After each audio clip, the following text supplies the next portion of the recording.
سابق صدر Donald Trump انتخابی ریلی کے دوران قاتلانہ حملے میں زخمی ہو گئے ہیں، تاہم ان کی جان محفوظ رہی۔ ٹرمپ پر گولی چلانے والے مشتبہ شخص کو ہلاک کر دیا گیا۔ فائرنگ سے ریلی میں موجود ڈونلڈ ٹرمپ کا ایک حامی مارا گیا، جبکہ 2 افراد زخمی ہیں جن کی حالت تشویشناک ہے۔ حملے کے شبے میں ایک شخص کو گرفتار بھی کر لیا گیا ہے۔ فائرنگ سے ریلی میں موجود ڈونلڈ ٹرمپ کا ایک حامی مارا گیا، جبکہ 2 افراد زخمی ہیں جن کی حالت تشویشناک ہے۔ حملے کے شبے میں ایک شخص کو گرفتار بھی کر لیا گیا۔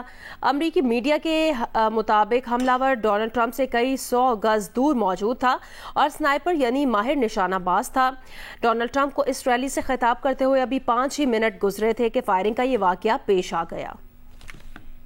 قاتلانہ حملے میں گولی ڈونلڈ ٹرمپ کے کان کو چھوتی ہوئی گزری، جس سے خون جاری ہو گیا اور بہتا ہوا ان کے چہرے سے لبوں تک آ گیا۔ امریکی میڈیا نے ایک تصویر جاری کی ہے جس میں گولی ڈونلڈ ٹرمپ کے سر کے بالکل قریب سے گزرتی ہوئی بھی دیکھی جا سکتی ہے۔ خطاب کے دوران گولیاں چلیں تو ٹرمپ نے اپنے کان کو چھوا اور نیچے بیٹھ گئے۔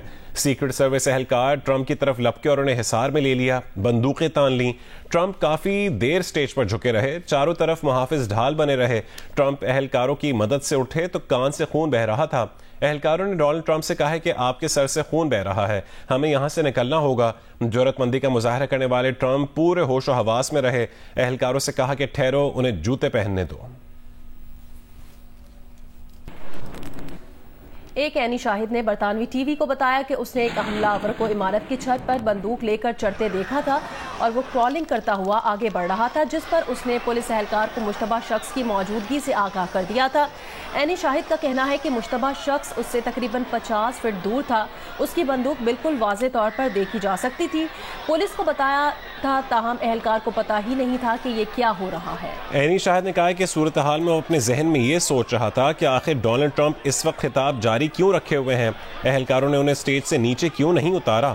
عینی شاہد نے کہا کہ 2-3 منٹ سے وہ اہلکاروں سے کہہ رہا تھا کہ مگر نوٹس نہیں لیا گیا۔ اوپر موجود سیکرٹ سروس کے اہلکار ہمیں نیچے دیکھ رہے تھے اور وہ بار بار نشاندہی کر رہا تھا کہ وہاں حملہ آور موجود ہے، اور پھر 5 گولیاں چلنے کی آواز آئی۔ صدر مملکت نے سابق امریکی صدر ڈونلڈ ٹرمپ پر حملے کی مذمت کی ہے۔ کہا، سابق امریکی صدر پر حملے کا سن کر گہرا صدمہ پہنچا ہے۔ سیاست میں تشدد کی کوئی جگہ نہیں ہے۔ آصف علی زرداری نے ڈونلڈ ٹرمپ کی جلد صحت یابی کے لیے نیک خواہشات کا اظہار کیا ہے۔ صدر مملکت نے حملے میں انسانی جان کے ضیاع پر اظہار افسوس بھی کیا ہے۔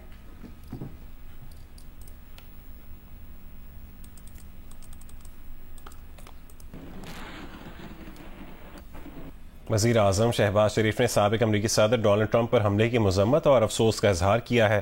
وزیر اعظم شہباز شریف نے سابق امریکی صدر کی جلد صحت یابی کے لیے دعا کی۔ وزیر اعظم کی حملے میں زخمی ہونے والے دیگر افراد کی جلد صحت یابی کے لیے بھی دعا۔ ایک بیان میں وزیر اعظم شہباز شریف نے کہا کہ سیاسی عمل میں ہر قسم کا تشدد قابل مذمت ہے۔ اس مشکل وقت میں ہماری ہمدردیاں اور نیک خواہشات ڈونلڈ ٹرمپ کے خاندان کے ساتھ ہیں۔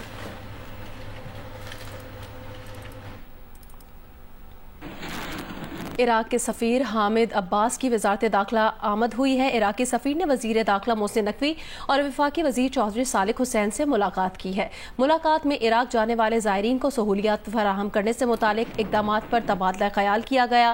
زائرین کو بغیر فیس انٹری ویزا کے اجازت دینے اور پاکستانی زائرین کو کوٹا بڑھانے سے متعلق امور پر گفتگو کی گئی۔ وفاقی وزیر داخلہ نے زائرین سے زیادہ فیس وصول کرنے والے ٹریول ایجنٹس کے خلاف کارروائی کی یقین دہانی کرائی۔ محسن نقوی نے کہا ہے کہ ہر سال لاکھوں پاکستانی زیارت کے لیے عراق جاتے ہیں۔ کوشش ہے کہ زائرین کو ہر ممکن سہولیات فراہم کی جائیں۔ عراقی حکومت کی جانب سے بغیر فیس انٹری ویزا کی اجازت ملنے کی صورت میں زائرین کو سہولت ملے گی۔ وزیر داخلہ نے پاکستانی زائرین کا کوٹا رواں سال دگنا کرنے کی استدعا کی۔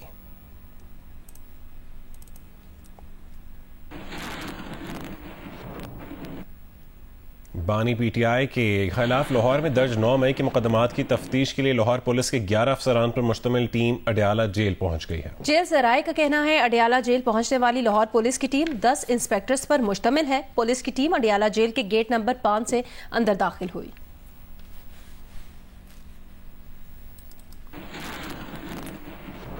توشہ خانہ کے نئے ریفرنس میں بانی پی ٹی آئی اور بشرا بی بی کے ریمانڈ کے لیے آج اڈیالہ جیل میں سماعت ہوگی۔ احتساب عدالت کے جج محمد علی وڑائچ اڈیالہ جیل میں سماعت کریں گے۔ نیب کی قانونی ٹیم اڈیالہ جیل پہنچ چکی ہے۔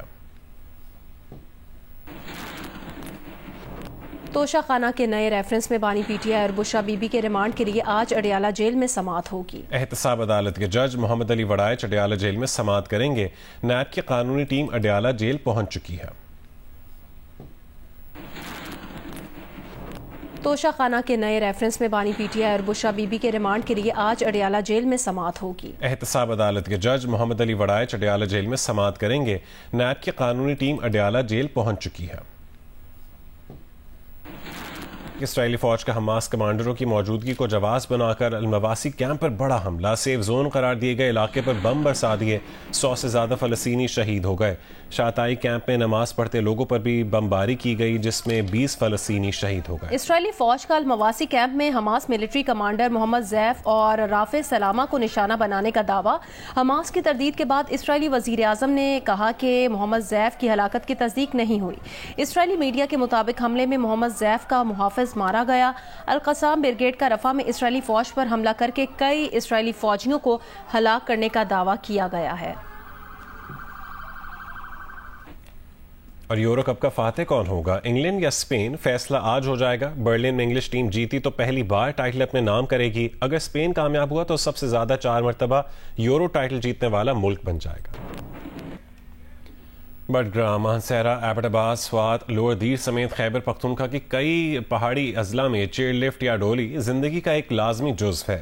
اس پرخطر سفر میں وہ گھنٹوں کا دشوار گزار راستہ منٹوں میں طے کر لیتے ہیں، لیکن اگست 2023 میں ہونے والے آلائی چیئر لفٹ حادثے کے بعد کئی مقامات پر یہ چیئر لفٹ بند ہے۔ شہری کہتے ہیں کہ حکومت نے چیئر لفٹ بند کی ہے تو متبادل راستے بنائے۔ کچھ کہتے ہیں کہ چیئر لفٹ کو سخت قوانین کے ساتھ کھلا رہنا چاہیے۔ رسک لیتے ہیں اور اس پہ ہم آتے جاتے ہیں، لیکن مجبوری ہے۔ متبادل راستہ بہت دور پڑتا ہے ہمیں، اور ہم لوگ یہاں سے جو ہے نا پھر بآسانی سے جو ہے نا یہاں پل کراس کر جاتے ہیں۔ سب غریب ہے، یہ علاقہ غریب ہے، اس پہ پیسہ دینا پڑتا ہے اور پل ہمارے لیے ضروری ہے۔ ہمارا گاؤں اس طرف جو یہ راستہ بہت لمبا پڑتا ہے اور اس میں ٹائم بہت کم لگتے ہیں۔ ہم 14 سال سے یہ چیئر لفٹ چلا رہے ہیں اور اس میں روزانہ تقریباً 100-150 لوگ سفر کرتا ہے۔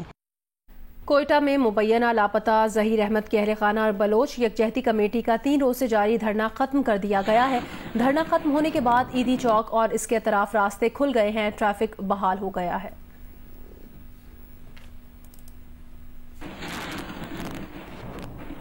امریکہ کے سابق صدر ڈونلڈ ٹرمپ کو قاتلانہ حملے میں زخمی کر دیا گیا۔ اس سے پہلے بھی امریکہ کے کئی صدور اور سابق صدور حملوں کا نشانہ بنائے جا چکے ہیں۔ یہی نہیں، اراکین کانگریس اور گورنرز بھی حملوں کا نشانہ بنے ہیں۔ امریکی میڈیا کے مطابق صدر اینڈریو جیکسن پر شوٹر نے اس وقت 2 گولیاں چلائی تھیں جب وہ آخری رسومات میں شریک تھے، تاہم بندوق نہ چل پائی تھی۔ صدر تھیوڈور روزویلٹ 1912 میں دوبارہ صدارت کے لیے انتخابی مہم میں تھے جب انہیں ملواکی شہر میں ان پر گولیاں چلائی گئیں۔ صدر فرینکلن روزویلٹ پر 1933 میں قاتل نے میامی میں گولی چلا دی تھی، وہ بال بال بچ گئے تھے۔ شکاگو کے میئر اینٹن سرمیک مارے گئے تھے۔ صدر ہیری ٹرومین کو 1950 میں وائٹ ہاؤس کے سامنے گولی ماری گئی تھی۔ الاباما کے گورنر جارج والیس صدارتی انتخاب کی مہم پر تھے جب 1972 میں انہیں واشنگٹن ڈی سی میں گولی مار دی گئی تھی جس سے وہ مفلوج ہو گئے تھے۔ صدر جیرالڈ فورڈ پر 1975 میں 2 قاتلانہ حملے کیے گئے تھے۔ صدر رونلڈ ریگن کو 1981 میں واشنگٹن ڈی سی میں تقریر کے بعد ہوٹل کے باہر گولی ماری گئی تھی۔ واقعے میں ان کے پریس سیکرٹری شدید زخمی ہوئے تھے۔ سابق صدر براک اوباما پر سن 2011 میں قاتلانہ حملہ کیا گیا تھا جب آئیڈاہو سے تعلق رکھنے والے شخص نے وائٹ ہاؤس پر فائرنگ کی تھی۔ یہی نہیں، ابراہیم لنکن، جیمز گارفیلڈ، ولیم میکنلی اور جان ایف کینیڈی بھی قاتلانہ حملے میں مارے گئے تھے۔